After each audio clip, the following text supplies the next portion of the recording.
요즘 가을 날씨가 참 좋습니다. 덥다고 땀 흘리면서 약간 투정했던 뜨거운 여름 날씨도 이제는 아침 저녁으로 선선한 바람이 불어와서 잠을 잘 청하게 해줍니다. 하늘도 맑고 푸르러서 아주 드높게 느껴지는데요. 마음 같아서는 1년 내내 이런 날씨였으면 좋겠다 생각합니다. 여러분 어떠신가요? 같은 생각 아닌가요? 연암 박지원의 글 가운데 창해에게 답함이라는 글이 있습니다. 이 글은 창해 유한준이라고 하는 분과 연암 박지원 선생님이 서로 약간 이제 원수지간, 서로 좀 좋지 않은 사이였었는데요. 이 유한준이라고 하는 사람이 연암 박지원을 향해서 이제 어떤 글로 인정받고 싶어서 여러 가지 제스처를 취합니다. 그런데 박지원 이분이 그 유한준 씨의 글을 보면서 그 글에서 이제 드러나고 있는 이 사람의 속마음을 읽은 것이죠. 그 가운데 이제 이런 이야기가 있는데요. 서당에서 천자문을 가르치는데 꼬맹이 녀석 하나가 계속 딴전을 피우는 것입니다. 그래서 화가 난 훈장님 선생님이 이놈하고 이제 야단을 치니까 녀석의 대답이 이러했습니다. 저 하늘을 보면 파랗기만 한데 하늘 천자는 파랗지가 않으니 그래서 읽기가 싫어요. 그랬다는 것입니다. 천자문의 시작이 어떻게 되죠? 천지현황이죠. 하늘천 땅지 거물현 누를황 이러죠. 그래서 하늘은 검고 땅은 누렇다라고 하는 뜻입니다. 그러니 자기 눈으로 보기에는 하늘이 파랗게만 한데 천자문이 하늘을 검다고 가르치니까 배울 맛이 싹 가신다는 것입니다. 여러분 정말 하늘은 무슨 색이죠? 우리가 그림을 그릴 때 하늘을 무슨 색으로 칠합니까? 하늘색이라고 하죠. 네? 네, 하늘색이라고 하죠. 그런데 그 색깔이 어떻습니까? 옅은 파란색에 가깝죠. 그래서 우리는 검은색으로 하늘을 표시하지 않고 옅은 파란색을 하늘색이라고 해서 도화지에 칠을 한다는 것이죠. 그러니 푸른색을 띤 하늘을 검다고 표현한 것이 맞지 않다는 것이죠. 그럼 저녁 하늘을 그림으로 표현할 때는 어떻게 하죠? 파란색으로 칠합니까? 네, 검은색으로 칠을 합니다.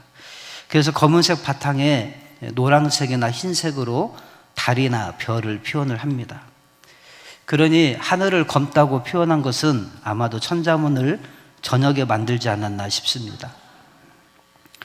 그런데 과연 밤하늘이 검기만 할까 하는 것입니다. 여러분은 밤하늘이 까맣다고 생각하십니까? 파랗다고 생각하십니까? 전에 우리 교역자들이 이제 원주 오크밸리에 가서 그 천문 관측소에서 밤 11시가 넘는 한밤중에 천체망원경으로 별을 관측한 적이 있습니다. 그때 밤 하늘을 보는데 전체적으로 물론 어두운 색이긴 했지만 자세히 보니까 하늘이 검은색이 아니라 파란색이더라고 하는 것입니다.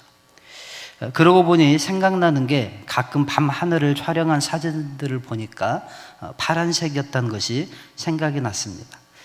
그래서 제가 사진을 몇 장 보여드리겠습니다. 한번 보시겠어요? 네. 아름답죠? 네. 무슨 색이에요? 네. 계속 넘겨주세요. 네. 무슨 색입니까? 네. 파란색. 무슨 색이에요? 네. 파란색.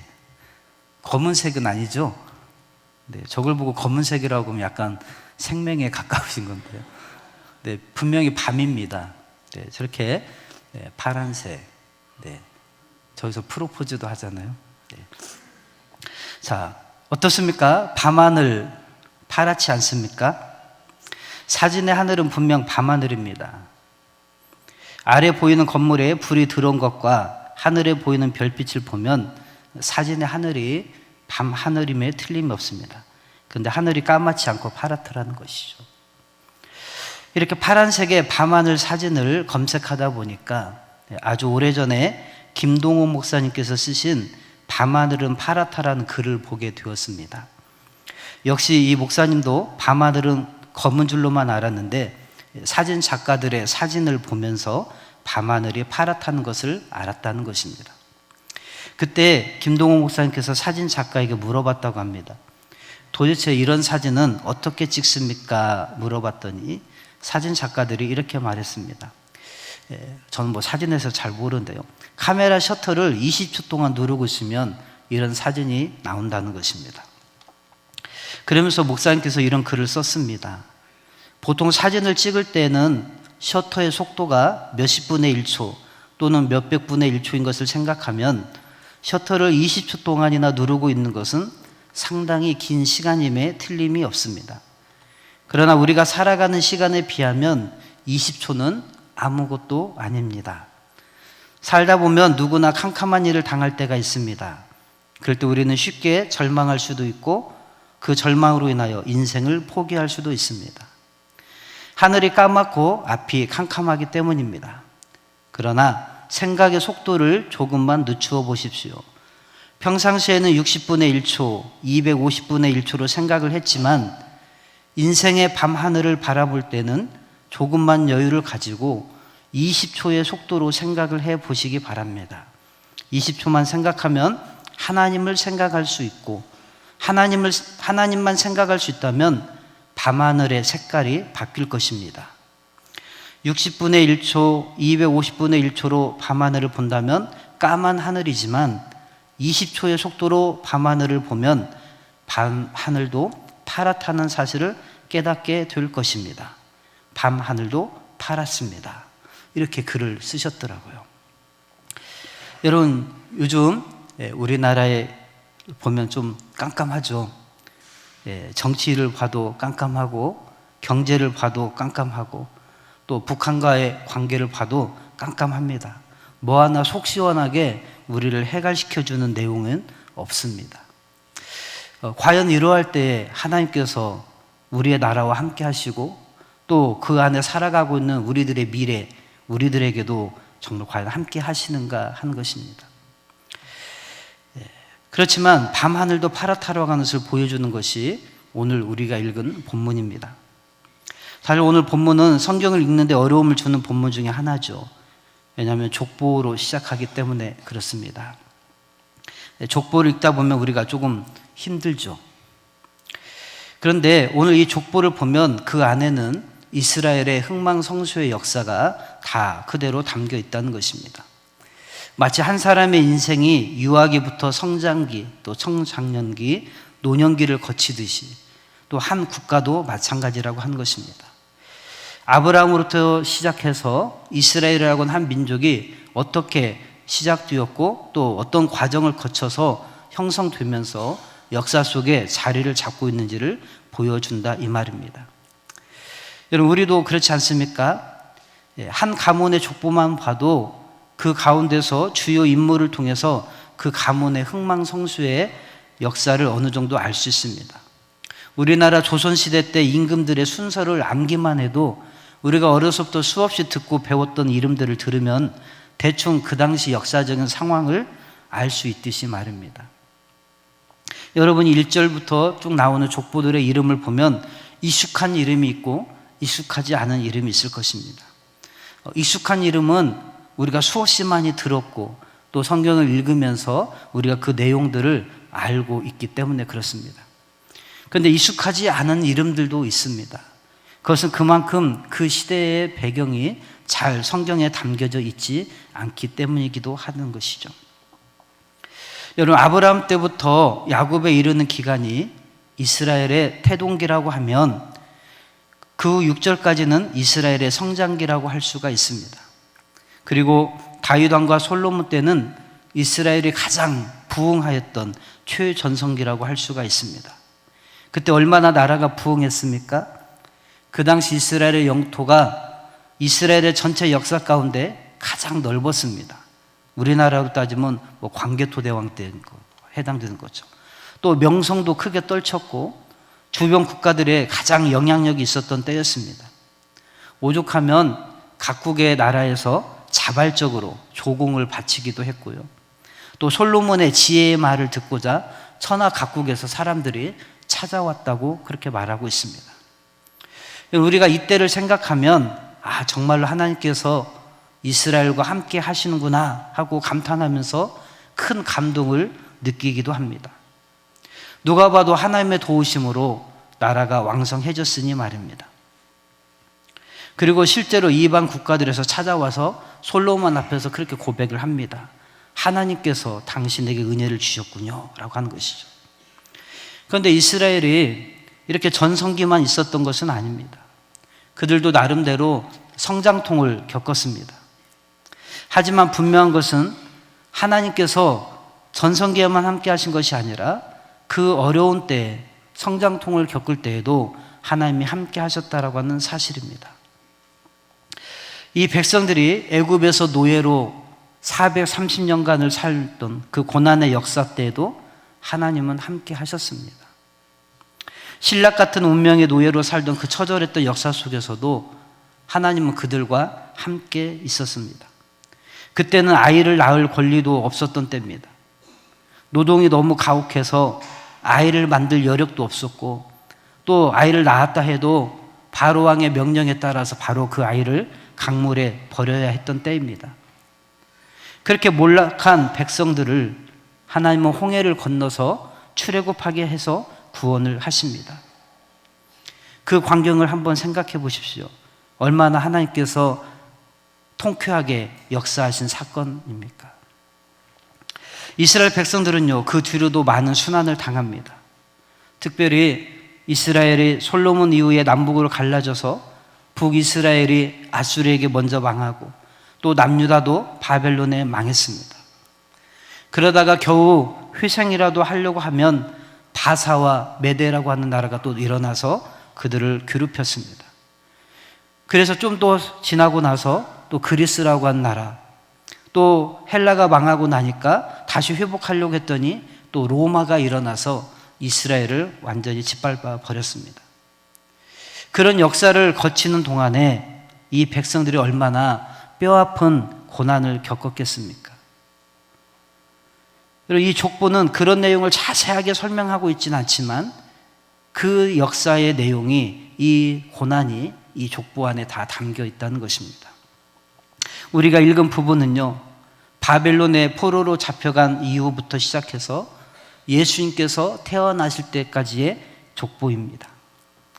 즉, 다시 말씀드리면 방금 제가 설명해 드렸던 바벨론, 바사, 메데, 그리스, 로마에 이르기까지의 고난의 시절이 그 짧은 문장 안에 다 담겨져 있다라고 하는 것입니다. 우리는 이 시기를 신구약 중간기라고 부릅니다. 보통 400년의 기간으로 잡는데요, 이 신구약 중간기를 우리가 다른 표현으로 영적 암흑기라고 이야기를 합니다. 즉, 영적으로 깜깜한 시기라고 하는 것이죠.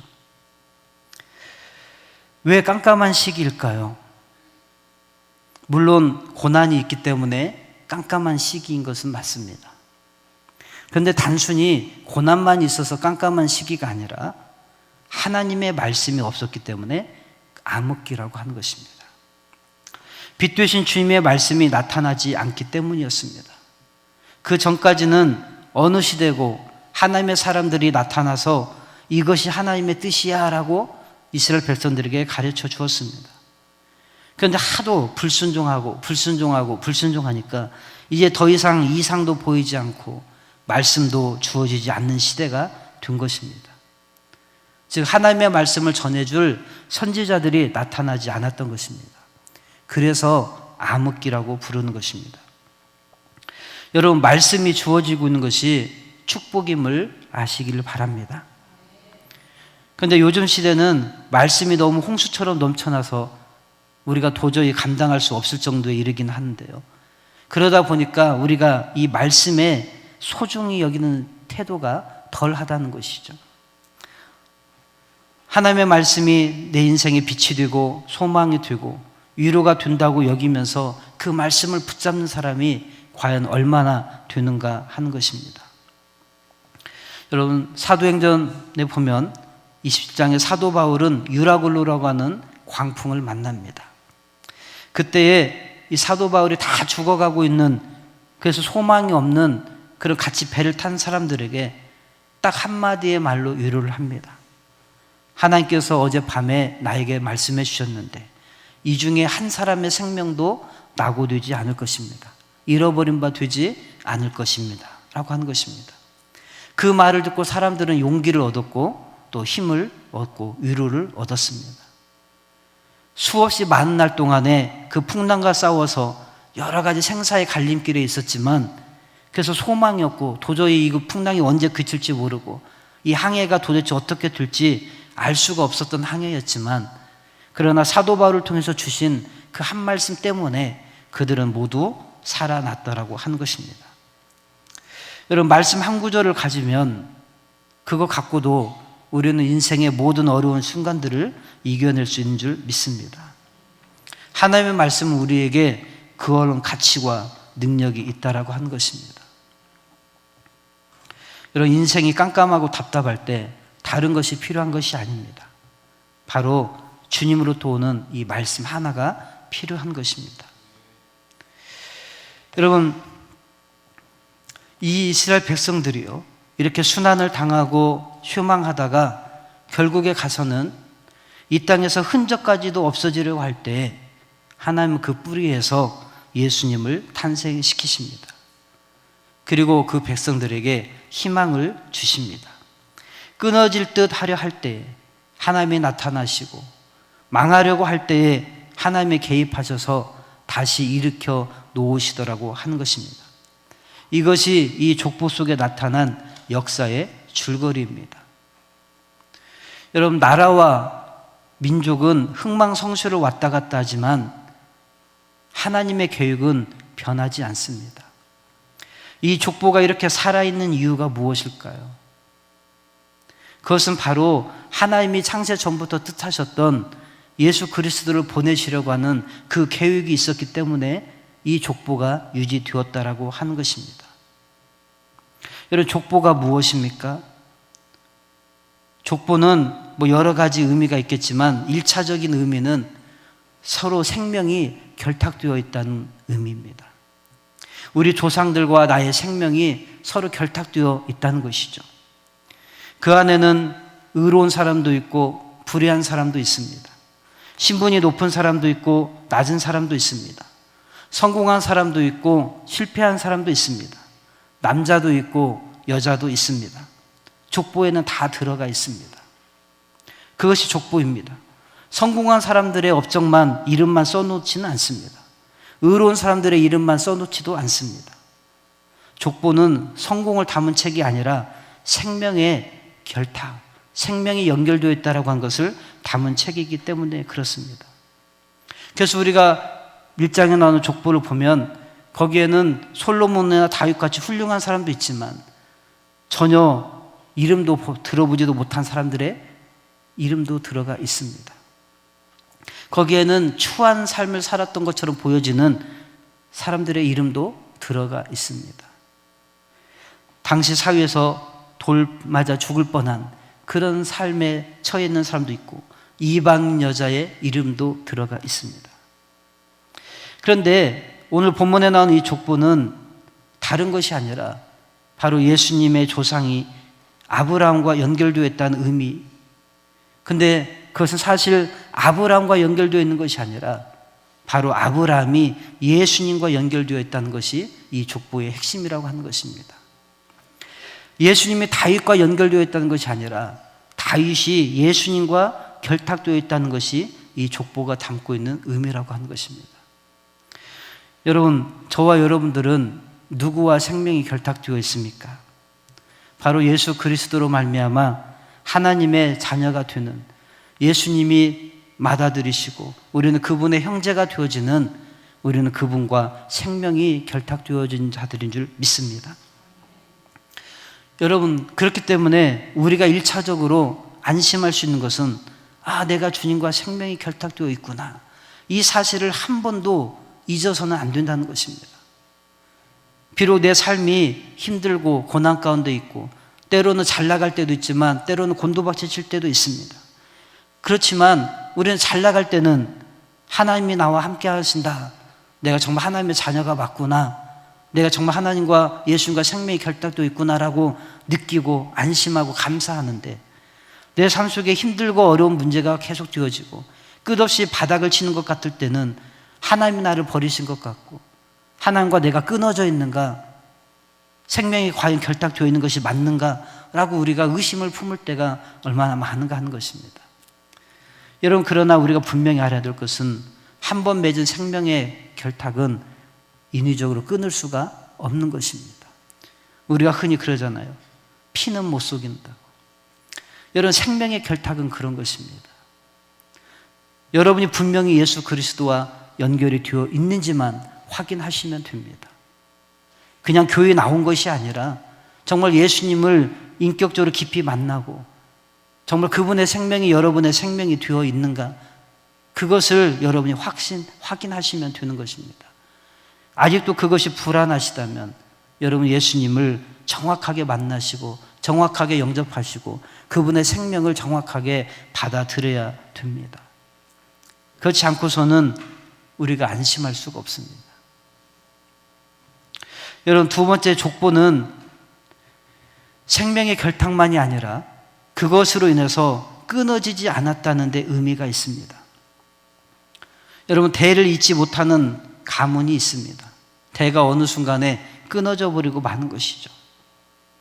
여러분, 그런데 오늘 본문에 나오는 이 이스라엘 백성들은 예수 그리스도가 태어나시기까지 그들의 대가 끊어지지 않았다는 데 핵심이 있습니다. 그 말은 이스라엘의 수많은 시련 속에서도 하나님은 예수 그리스도 때문에 그 예수 그리스도와 연결되어 있는 생명의 고리, 그 끈을 지키시고 보호하신다는 것입니다. 하나님은 눈에 보이지 않게 그 일을 하고 계시더라고 하는 것입니다.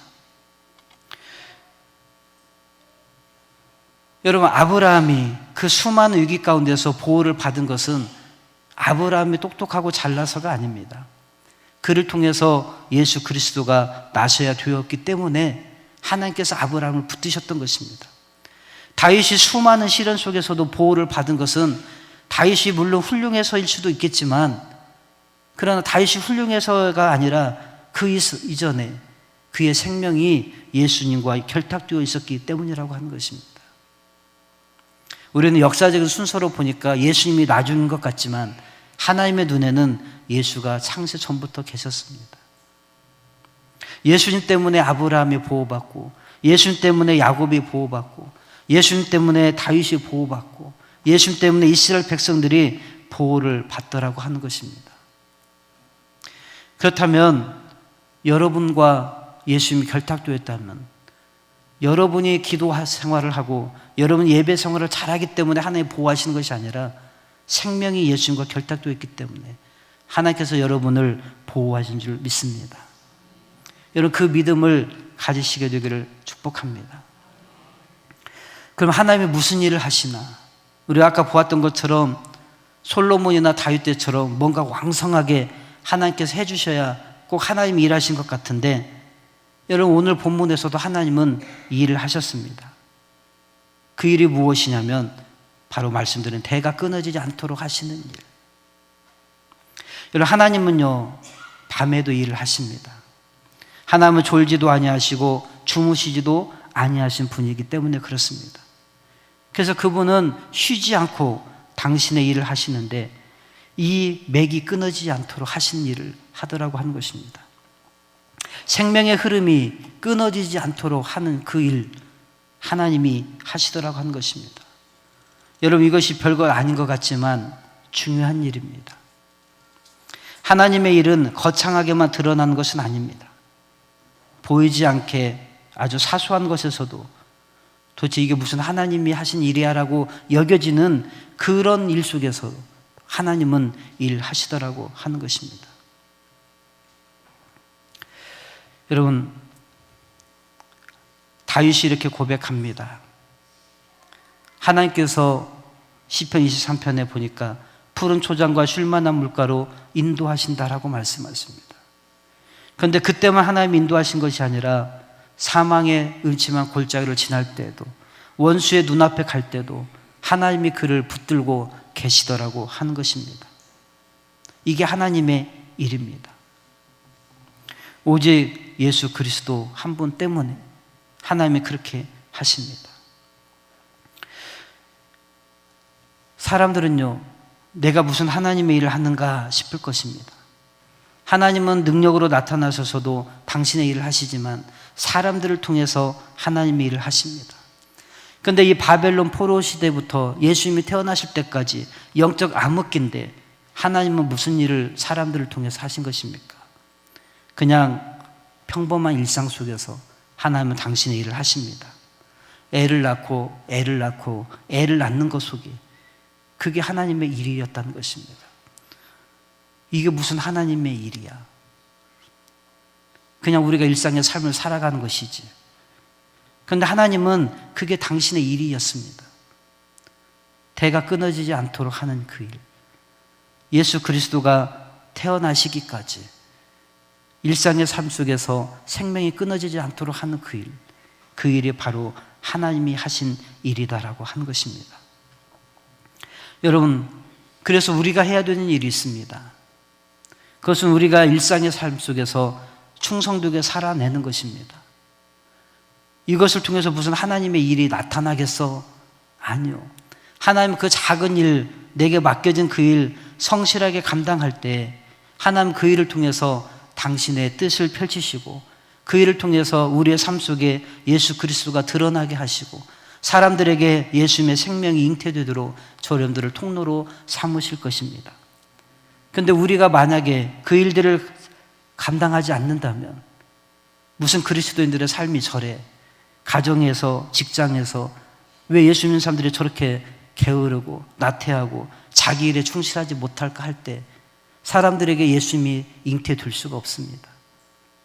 예수님의 생명이 그들에게 전달될 수가 없는 것입니다. 그래서 우리는 내가 먹고 살기 위해서도 열심히 성실하게 살아야 되지만 사람들에게 예수님이 잉태되도록 하기 위해서 우리가 내게 맡겨진 일들을 성실하게 감당해야 된다는 것입니다. 가정을 지키는 일, 직장에서 맡은 일에 충성을 다하는 일, 개인적인 영성의 기본 생활들, 이런 것들을 우리가 기본적인 삶을 충실히 감당해내야 된다는 것입니다.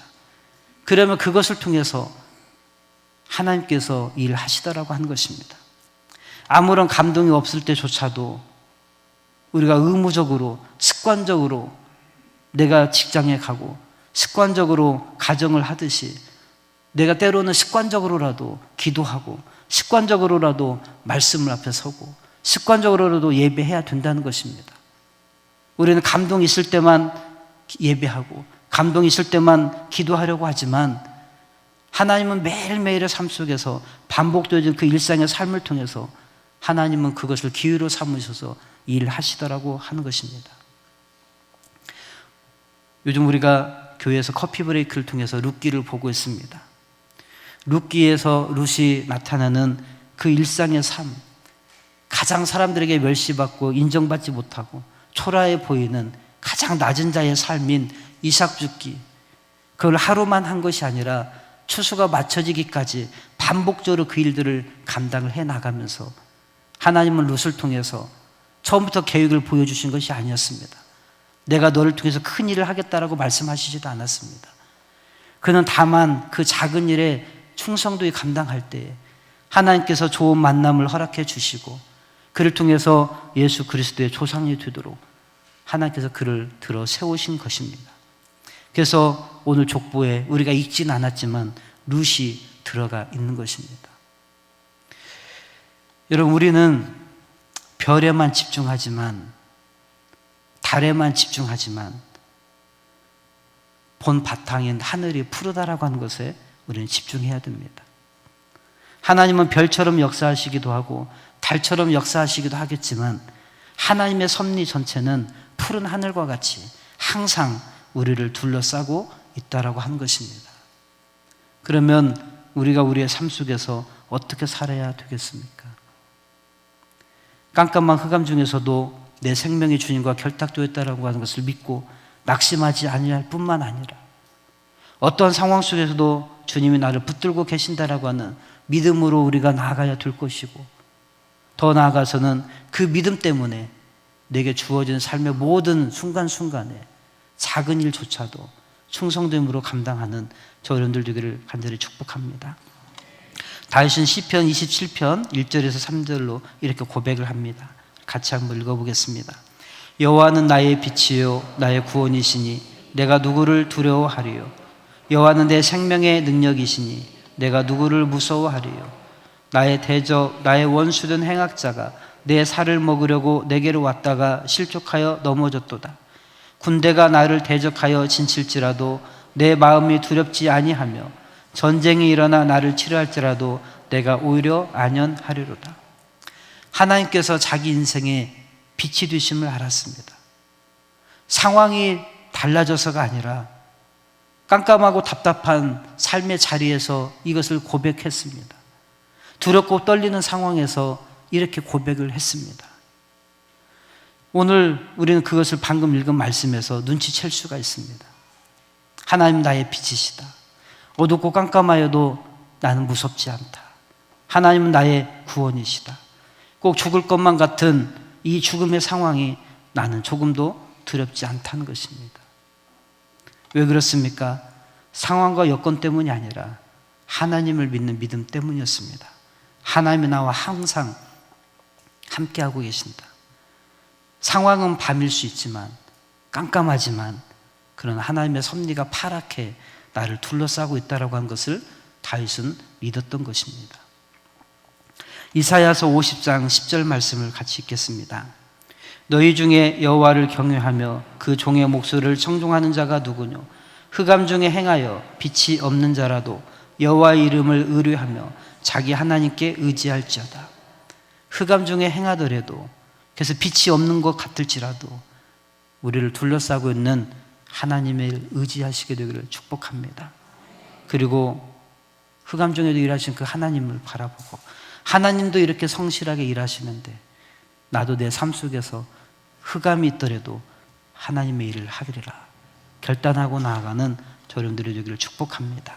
그럴 때 하나님께서 우리를 통해서 우리 안에 예수님의 생명이 더 풍성하게 경험되게 하시고, 또 우리를 통해서 다른 사람들의 속에 예수님의 생명이 잉태되도록 하실 것입니다. 그런 은혜와 축복이 여러분들에게 나타나기를 간절히 바랍니다.